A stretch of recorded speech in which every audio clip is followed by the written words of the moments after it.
hommikune trenn on tehtud, kas kõik on rivis, jooksite ja viskasite ja kõik on nagu valmis õhtuks? Jah, ma arvan küll, et on. Kontrollisime korvid ära ja tegime korraliku visketrenni.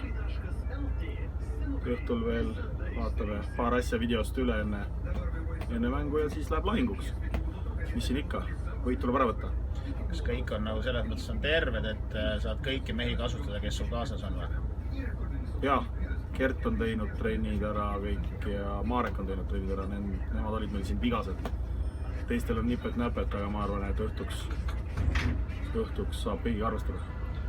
Millele õhtul kõige rohkem keskendute, mis uutena Juventuse nagu selline trump on, või noh, ütleme, mille peale nüüd nemad rõhuvad või mis see õhtune nagu märgusõna nagu teie jaoks on?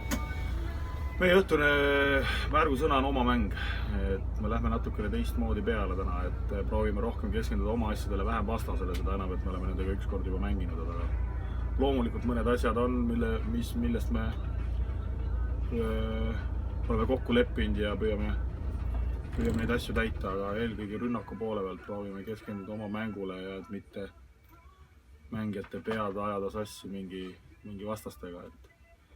Märksõna on oma mäng, et see on tähtis täna, ma arvan.